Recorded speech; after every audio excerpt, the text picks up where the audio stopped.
Hello student, welcome to AIM Achintya institute of mathematics. तो हम आज लीनियर ट्रांसफॉर्मेशन की नेक्स्ट थ्योरम करने जा रहे हैं। तो सीधा थ्योरम पे चलते हैं।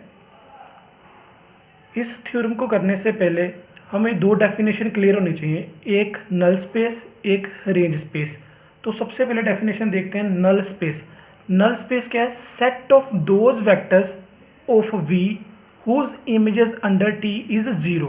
मतलब क्या, अगर आपने V में से एलिमेंट उठाए V1 V2 up to Son Vn, V1 की इमेज क्या है? 0। V2 की इमेज क्या है? 0। अप टू सोन Vn की इमेज क्या है? 0। इन सभी की अगर जितने भी वेक्टर्स बने उनकी इमेज 0 आएगी। तो इस सेट का नाम हम क्या रखेंगे? Null space. ये वाला ब्लू वाला जो है इसको क्या बोलेंगे हम? Null space. तो ये क्या बनेगा हमारे पास? नल स्पेस बन जाएगा। मीन्स कि वो वाले V के सारे वेक्टर जिसकी इमेज क्या बने? 0 बन जाए W में जाके। तो उस सेट का नाम क्या रख देंगे हम? Null space. इससे ये भी स्टूडेंट क्लियर हो रहा है कि जो नल स्पेस है वो सबसेट किसका आ रहा है? V का। मतलब नल स्पेस किसका सबसेट होता है? V का। और इसको हम कर्नल भी बोलते हैं, कर्नल ऑफ T, मतलब T का कर्नल। ठीक है। और अब रेंज स्पेस क्या होता है? रेंज स्पेस होता है set of images corresponding to V belongs to W। मतलब जितने भी आपके वेक्टर्स थे V1 V2 V3, उसके कोरस्पॉन्डिंग जो भी आपकी इमेजेस निकल के आई उस सेट को क्या नाम रखा गया? Range space. जैसे V1 की इमेज मान लो हमारे पास TV1 आई, V2 की मान लो TV2, TV1 को मैंने बोला था W1। पिछले जो लेक्चर मैंने पढ़ाया था उस थ्योरम में बोला था कि TV1 को क्या डिफाइन करो? W1, TV2 को W2, ऐसे TVN को WN। इसका मतलब ये सेट बनेगा बेटा, ये इसके अंदर मैं बाहर लिख रहा हूँ लेकिन इसके अंदर आएंगे एलिमेंट सारे के सारे। और ये जो सेट बनेगा बेटा, ये वाला सारा, ये वाला सेट, ये सेट जो बोलेगा इसको बोलेंगे रेंज स्पेस। रेंज स्पेस ये किसका सबसेट आएगा? W का। मतलब रेंज स्पेस जो होता है वो किसका सबसेट होता है? W का होता है। आई होप आपको दोनों डेफिनेशन समझ में आ गई होगी, null space and range space. अब इसी के बिहाफ पे बेटा ये थ्योरम बनाई गई है। थ्योरम को देखते हैं क्या कहता है। कहता है V and W be a vector space and TV to W is a linear transformation. Prove that null space of T is a subspace of V and range space of T is a subspace of W। मतलब ये कहना क्या चाहता है कि prove करो, अगर हमारे पास एक लीनियर ट्रांसफॉर्मेशन डिफाइंड करी हुई है V से लेके W तक, तो कहता है कि प्रूव करो कि नल स्पेस जो होगा वो V का क्या होगा? सब स्पेस होगा। ऐसे ही जो रेंज स्पेस है वो किसका सब स्पेस होना चाहिए? W का। हमने सब स्पेस के बारे में आपको पता ही होगा। सब space sufficient and necessary condition होती थी कि अगर अल्फा बीटा बिलोंग्स टू आपके पास W में आ जाए, ठीक, सॉरी फील्ड में से आए, and V1 V2 belongs to a W, then alpha V1 plus beta V2 अगर ये W में चला जाए तो हम क्या बोलते थे? दैट इम्प्लाइज W इज सब स्पेस ऑफ V। मतलब W हमारे पास क्या बन जाता था? हमारे पास सब स्पेस बन जाता था यहाँ पे, अगर हम ये प्रूव कर देते थे। तो यही कंसेप्ट हम इस पे अप्लाई करेंगे। अब हमें क्या कहता है? हमें पता है नल स्पेस हमने ऊपर डिफाइंड किया। नल स्पेस कैसा होता है? वो सारे एलिमेंट जिसकी इमेज क्या निकले? 0। और ऊपर मैंने ये भी बोला है अभी कि नल स्पेस किसका सबसेट होता है? V का। ठीक है। अब मैंने क्या किया? दो एलिमेंट उठाए V1 V2 कहाँ से? नल स्पेस से। एंड अल्फा बीटा कहाँ से? फील्ड से। तो मुझे पता है अगर V1 V2 कहाँ पे गए? नल स्पेस में। नल स्पेस का काम क्या होता है? हर एक एलिमेंट की इमेज को क्या कर दो? 0। मतलब T अप्लाई किया तो ये क्या बन गया? 0। V2 T अप्लाई किया, ये भी क्या बन गया? 0 बन गया। अब देखते हैं, हमें पता है V1 V2 कहाँ से आ रहा है? नल स्पेस ऑफ T से। अगर ये नल स्पेस ऑफ T में है तो पक्का V में भी होगा, because null space is a subset of V। इसका मतलब V1 V2 कहाँ पे चले गए? V वेक्टर स्पेस में। अल्फा बीटा कहाँ से थे? फील्ड से। अब इनका बेटा linear combination alpha V1 beta V2 ये कहाँ पे जाएगा? V में से, because V is a vector space. V हमारे पास क्या था? वेक्टर स्पेस ऊपर दिया था। अब हम क्या करते हैं? T अप्लाई करते हैं इस पे। जरा T of alpha V1 plus beta V2। T क्या है हमारे पास, लीनियर ट्रांसफॉर्मेशन है, तो हम स्प्लिट कर सकते हैं alpha TV1 plus beta TV2।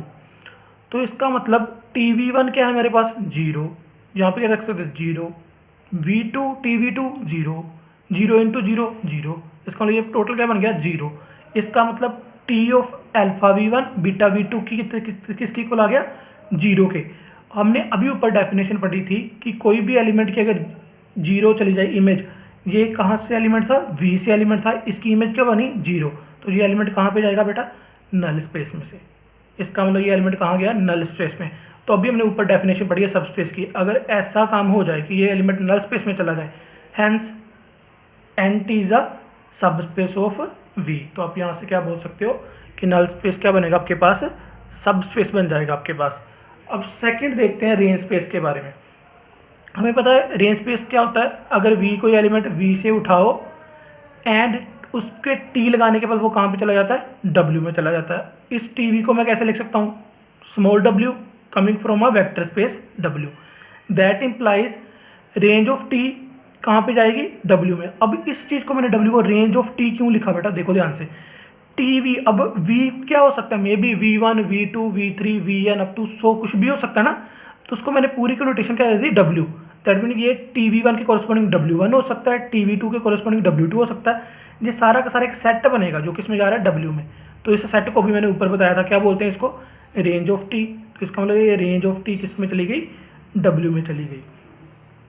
तो अब हमने क्या किया, लेट किया W1 W2 belongs to a range space of T, then W1 भी किस में आएगा, RT में आएगा।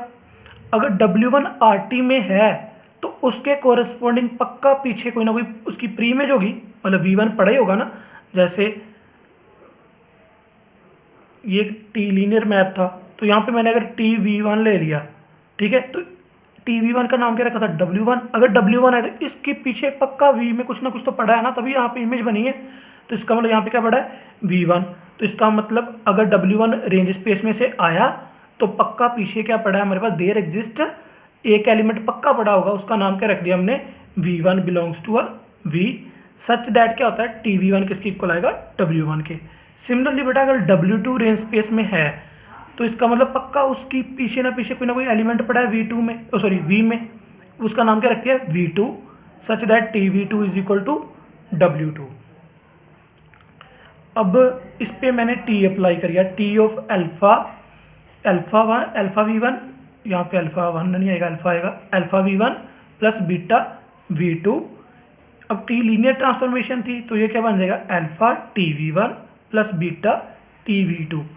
अब TV1 किसके इक्वल है बेटा, W1 के, यहाँ पे W1 लिख दिया। TV2 किसके इक्वल है, W2 के, यहाँ पे क्या रख दिया, W2।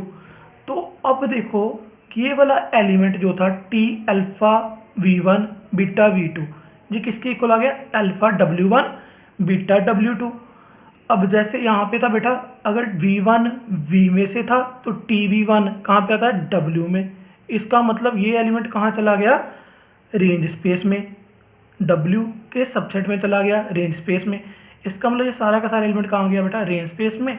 तो इसका मतलब ये by definition of subspace कि अगर alpha beta belongs to F, ठीक है, और V1 V2 बिलोंग्स टू, ये वाली डेफिनेशन ऊपर जो लिखी थी बेटा, ये वाली, इस डेफिनेशन के जरिए अल्फा बीटा F से, V1 V2 W से, देन इसका लीनियर कॉम्बिनेशन अगर W में चला गया तो W क्या आता था, सब स्पेस।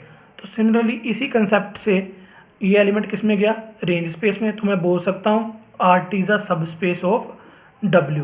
तो ये आपकी थ्योरम थी बेटा कि रेंज स्पेस और नल स्पेस की, कि दोनों के दोनों क्या होते हैं आपके पास, सब स्पेस होते हैं।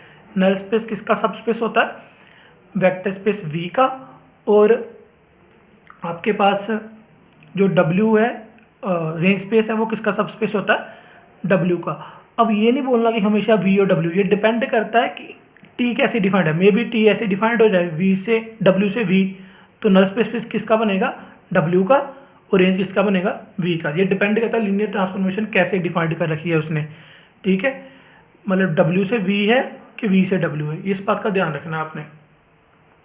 आई होप आपको ये थ्योरम समझ में आई होगी।